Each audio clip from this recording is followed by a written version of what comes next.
What does care look like when you are forced to leave your own children to take care of someone else's?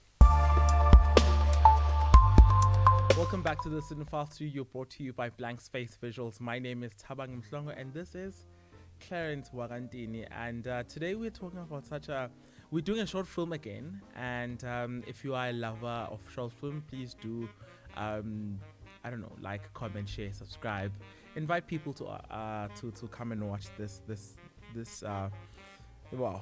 moving piece that we are going to be talking about today. I think there's much to be said, Definitely. Clarence, but before we dig deep into it, how are you feeling today?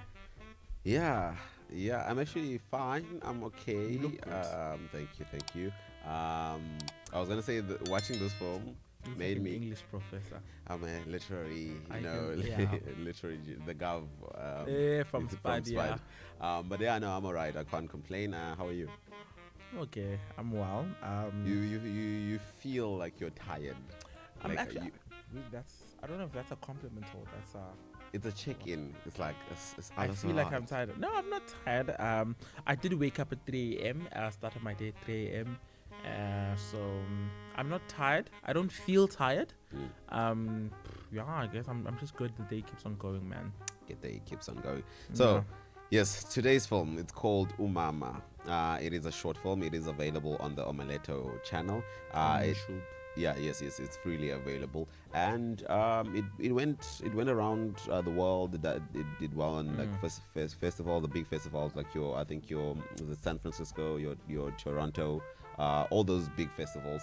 So it did good, and it landed up on Omeleto. Omeleto, they take the best performing short films from all over the world in those festivals, and then they upload them. They get the rights to upload them on their YouTube channel. So this story is about motherhood.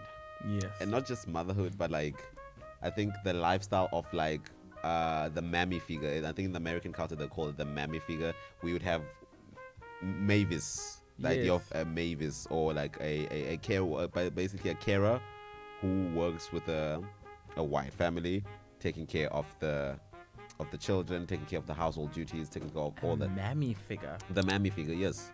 Really? Have you not? I've never heard of that. So it's original. Like I think one of the first Oscar winners was also played the mammy. So basically, it's like a nanny, but like Who's a mum? was a mother. Yeah. Who's more of a mother. So you're not really like basically how the idea of when you say uMavis, there's a picture that pops up in your mind.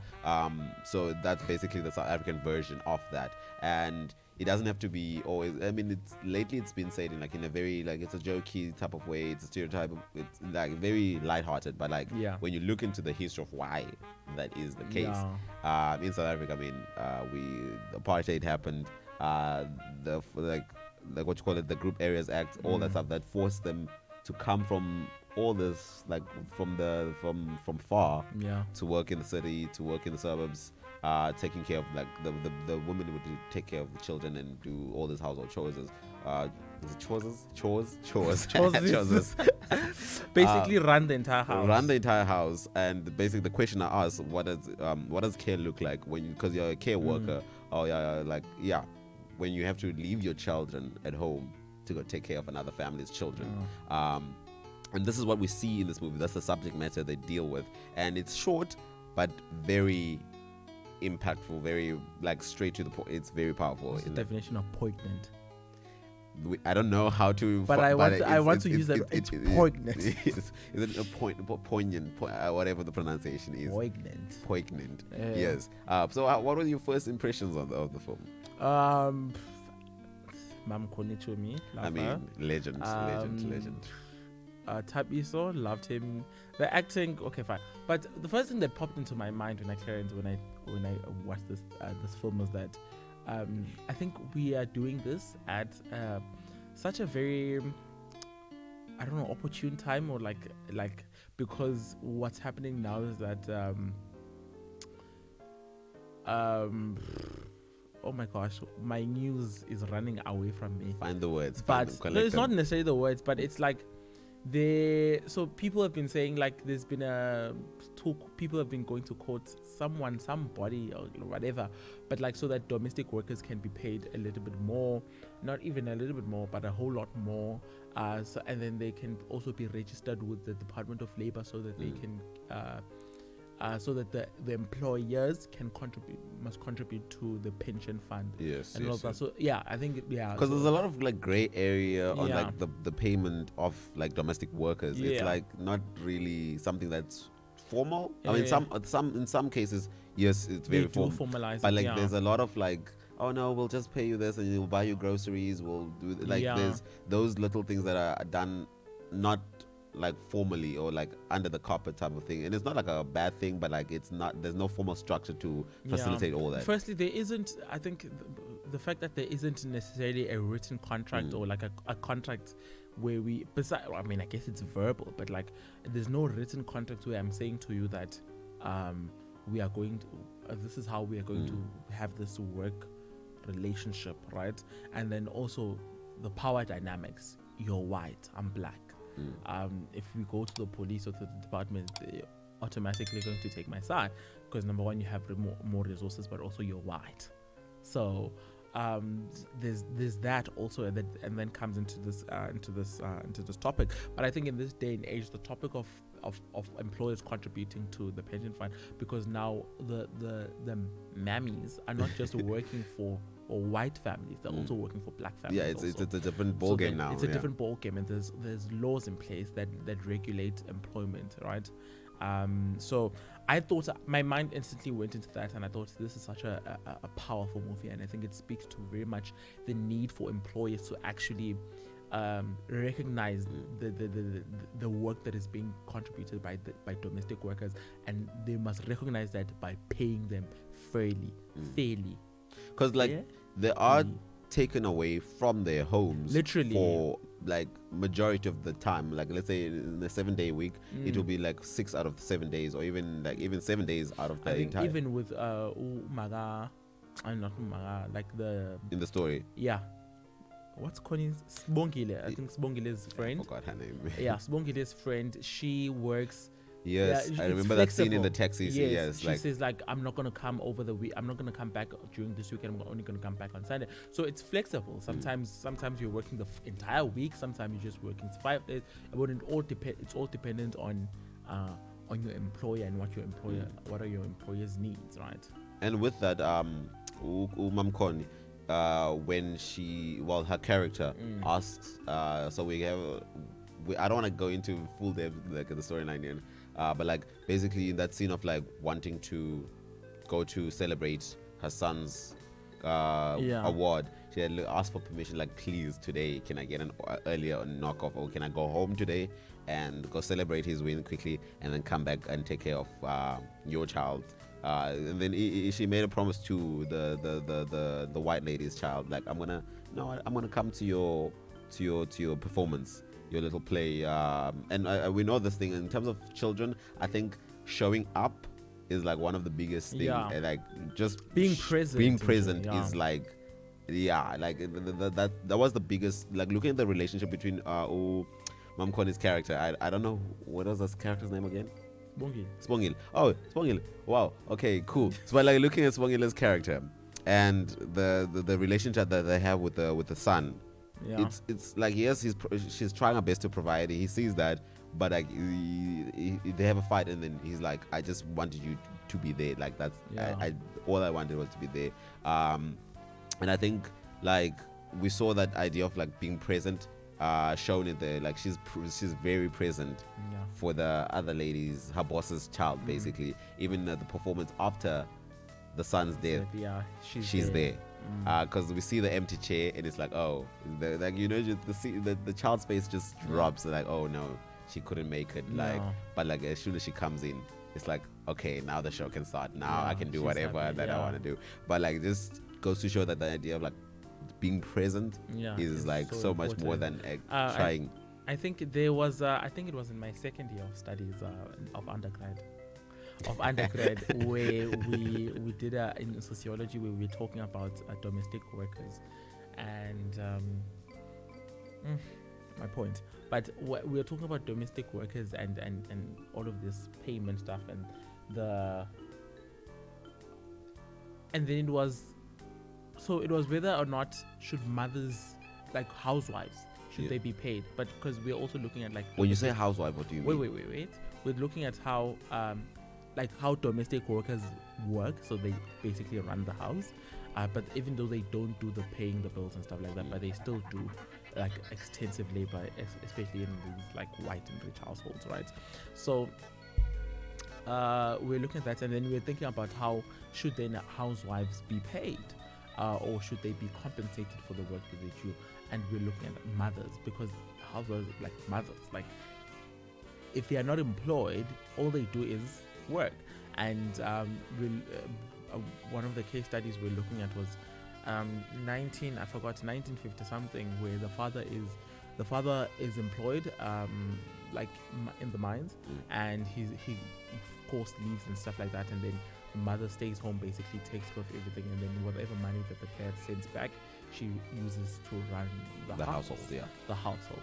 Now, with thinking about that, I'm thinking, this is not such. This is, there's so much more that we discussed then, and I just thought this is not a black and white situation, and this is in relation to Thabiso and Sibongele's relationship, and it's not such a black and white relationship. And I remember growing up with my mom, I had to compromise a lot, and there's a lot of things that we have to compromise, and sometimes it's their presence, because there is no other way unless it's like you have to choose the struggle that you want. Yes, basically. But now I'm thinking this is such a powerful tool to destroy a child, because not only have you robbed me of my mother, but you've robbed me of her presence while she's still alive. Like, I can't do anything with her. I know that she's there, but by the time she comes back home, she's tired, she's going to sleep. It's like you've ruined my life. And from its start until you've ruined it. So I'm thinking about the way before. Okay, let me find myself. One, on the technical side, I wanted to just touch on that before we go fully deep onto the socioeconomic problems. I think I really no complaints whatsoever. I think the performances were beautiful. I think the the editing, the colors, everything. I think the editing was incredible. Especially towards the end. It didn't feel like a short film. I thought it was going to continue. I don't know, but it just didn't feel like a short film. I think everything just transitioned so well, and it was just so beautiful. And I think, even the camera movements, the up close shots, and because with short films, I like what you said. It didn't feel like a short film, because sometimes you can feel that they try to do so much in the short space of time, and then it's very jarring. It's very it's still, most of the time, yes, we understand, we give leeway, because again, it's a short film, budgetary constraint, whatever the case, whatever problems the filmmakers suffered through. But with this one, it was the story was, I think, complex but simple. So it was in terms of on the technical side of film side, it was very simple. This is what we need to get across. I think where the complexity is just the subject matter itself, and then now going into the full subject matter, I guess, the more socioeconomic thing. Looking at Thabiso, he was going to a good school. Looking at him as a character now, he went to a good school. Was being provided everything that was like a child needs. He had food, he had a roof over his head. But then, like you said, they robbed him of his mother, and that's what made him very angry, leading him to basically rebel and doing following the stereotypes, you got a good school, but then you messed it up by hanging out with the wrong people, doing this. And this was just all an act of rebellion, because he was angry at his mother for not being there. And the day that he got the highest marks in the entire school, and then he mentions at school, he mentions a very important piece, I think, about his identity. He's like, at school they call me like basically I'm a black Yes. sheep, or like I'm too black for that school. Yeah. Here when I come back, I'm no longer accepted in this black community because like I've chosen against, not like people have now say I'm not choosing my people. Like that I'm a sellout. Yeah. And then now to my mother, because I'm rebelling, you're calling me a thug, you're calling me all this, but I got an award at school, but you weren't there. I'm doing all this for you as well. I get like you're doing all this for me, but like I'm also doing all this for you, but where are you? No meeting each other halfway. And then I just felt sad because we've heard the story over and over and over and over again, and like we was so like, oh, but he had such a bright future. Oh, but everything he didn't need to be doing this because his mother was providing for him. But so easy to say, but you don't know. Like it speaks to how like personal connection or like human connection is so important and so vital for our growth. And this is something that I learned, that for a student to be able to excel, right? In fact, for anyone to be able to excel at anything,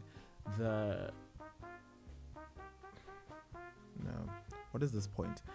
This is called the optimal performance curve, where if you have more stress, like your performance is low, but if you have less stress, your performance is not. If you have no stress, then your performance is still low. But if it's like there's some stress, then there needs to be a balance. There needs to be a balance, right? And I think when you think about that and you're thinking about how it impacts the child's life, and you look at Tabitha, I'm thinking, Yasin, Tabitha probably had to like find ways to I don't know, calm down or to not think about because he didn't have friends. Yes, he couldn't have friends. He had a friend, one friend. Yes, but he couldn't have like a community within that. So he didn't have a community. So he ended up trying to find community by doing what is not in character for him, in places where he was not supposed to be. He was not supposed to be, right? So, and I think he was just trying to find, like, school was going well, sure, it wasn't stressful, sure, but that sense of community and that sense of belonging was what was needed. And I think I feel like a lot of students would actually strive, a lot of learners in high school would actually thrive if they had a very stable and healthy sense of community, because it does unfortunately have a very huge impact on us. I know we don't see it on the story, but I mean, I think for me and for a lot of other people, it has a huge impact. It really does. I mean, now I think we can like move to Mom Connie's character. This is all because like of the structures that were set up in like during apartheid. The group areas, like everything. So this was all because of a particular structure. This is all like the her moving, taking taxis at night, going to the other family, like all these long taxis just to go to the other side. And then just that job of a domestic worker is more than just like physical labor. It's like your emotions are tied to it. Your like you give your all, not just on the working physically side, but like just looking at her. And I was also trying to put myself in both shoes of like being the child, but also like just to see the mother's side. It's like, what else can I ever? Again, there's no father figure. I have to take care of this child. I want to see this child like prosper. And she even says, I'm doing like my child, I'm doing this for you so that you can have like a good education. You can like but then she has what she had to sacrifice for that. It's so much more. So much worth. It's worth so much more. And I think she understands that. I'm not even. I think she I know knows she knows this. She knows it. And then I don't know, like that part where she finds out about that scene, for me that was my favorite, when she finds out about her son's death.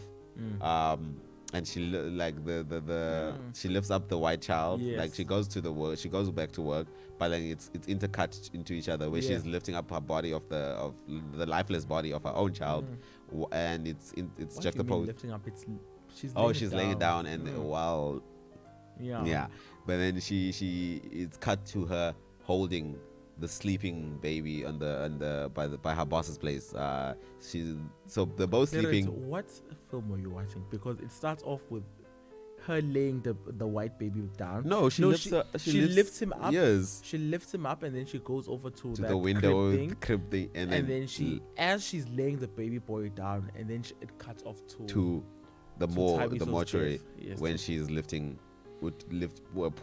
Tabiso down, yes. and those two things are intercut Something together. a parent should never go through, by the way.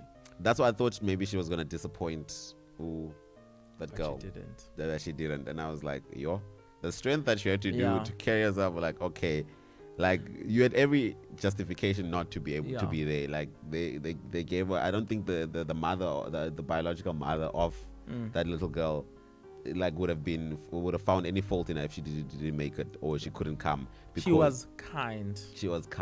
But then is that what she's reduced? Just being like she has, because like I feel like she's forced to. There's like I don't think it wasn't. I don't think it was depicted in the way that she was forced to. No, I'm just saying like in her mind, even her mind, like it's not. I don't think it's. I feel like she's forced to. No, I don't feel like she feels she's forced to. Yeah, I think she's not doing it for anyone else beside the child. She showed up for the child. I think she understands how important it is to show up for your kids, because she couldn't show up for her own. Her own. But like the reason why I say forced to is like, again, I understand the importance of showing up, but I just experienced this. But I made a promise, so like there's like obligated there. Maybe obligated is the word. She's obligated, but the promise she made though. Yeah. Okay. No, I think let's take a breather. What happens now in the white family is evil, by the way. When evil is a bit of a stretch though, because they were so nice to her. They were very nice, but they always not nice. Not at all. What happened? I don't think that was nice. In this, if they were nice, she would have went home to her child, but more often. But then earlier, not at night when she's unsafe. But we agreed on the job. I agreed. You can't go home today. You can go home tomorrow. Definitely not nice. Pretentious, yes. I mean, hateful, yes. That's why the contracts now are important, because again, there was no contract saying, okay, you are required to have 5 days. Let me have my moment, bash the white family. Oh my God. Don't bash though. I mean, fair. Let's take us to Framed. Let's just play Framed. What happens in the last segment of our little podcast here is we play a game called Framed. What I do is, either Tabang or myself bring in a frame from a movie, African, South African, international, doesn't matter. But I have to guess what film this is. So I came with the frame for today and I gave it to Tabang, and I will point it up the picture right now. There we go. The simple one is South African iconic film, Zululam. Sky. All I needed to see was Uqansi. That's all. The mat. That's just about it. Like,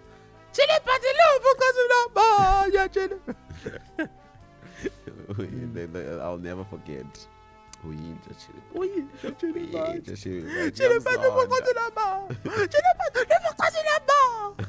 I feel like if you have never watched this film, you're probably thinking these people are crazy. But anyway, that's what we do.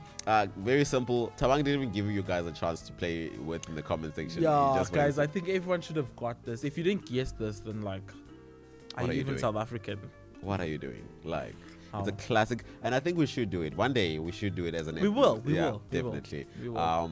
So now, final closing remarks of the uMama story, a short story.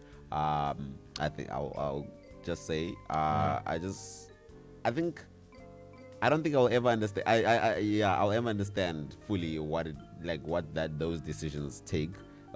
Even if I become a parent late in life, I don't think I can see it from like a mother's perspective. And I think I understood the phrase more, like that watinta bafaz watinta imbokodo, that part, like I think I understood it more, because like the last scene of her showing up, I didn't think she was going to show up. And like after laying her own like son to rest, trying her best to like show up for him, like, okay, I'm finally gonna like sacrifice and like leave this family and go to my child, and then find out he's not there anymore, and you still have to go back to the very family that took you. Like, I didn't think she was gonna show up. That's why I was like, wow. I don't think I would fully like get that, and I understand that phrase more. it became like more Yeah, real yeah, to me. I hear you. Yeah. I think I have to agree with you there, Clarence. I think, like this movie touches a lot on, I think it touches on an element of motherhood that we don't that in this kind of relationship that we don't talk about exactly who really is the little girl's mother or the white children's mother. True. Because as much as she provides financial freedom, they spend most of their time with Sbongile, right? They spend most of their time with Sbongile. She takes care of them. She takes care of them physically and also emotionally. Even the child wanted the Usbongile more than they her parents. trust Usbongile more than uMama. So what exactly? I think that's actually a discussion that can be very much expanded even today. Yeah. Like who is the mother of those children? The mother? I think it's a very powerful. It brings in that conversation in who ends up being the mother, and I think for me also. That question alone should raise up imali, that the money that's paid to the domestic workers. If it doesn't get to 15, if you can't afford 15,000 for domestic workers, forget that child. Minimum. Because that kind of labor deserves, But also not only just the element of motherhood. It also I think it also shows us the ongoing remnants of apartheid and how as much as it's over, we are still very much experiencing the harshness and the brutality of apartheid, and I think it powerfully touched on that also, because the fact that she had to travel, I mean, there are a lot of logistics that you will see, and it's post democracy. It's post democracy. Post democracy. Receiving them post independence, gay. Okay, post-democracy. Do people say that? Post-democracy. Post-democracy means after democracy. After gaining democracy, gay. Post-apartheid. Post-apartheid. Yeah. But anyway, I was gonna say people need to also remember that South Africa is still very young. Yeah. Very, very young into just 31 years now. Yeah. Into its freedom. It's still a lot of areas that need to be ironed out, that need to be looked at again. We're still very young into this journey of democracy. So I think the movie beautifully touched on that, and there's so much that can be unpacked from this movie. And I think for anyone, whether it's for academic reasons or for even if you just want to see the movie, I think you should definitely see it after commenting, liking and subscribing on this video. And then go watch uMama. And then come back and comment again.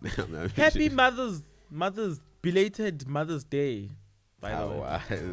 Yes. What a happy time. Mothers. Happy belated Mother's Day.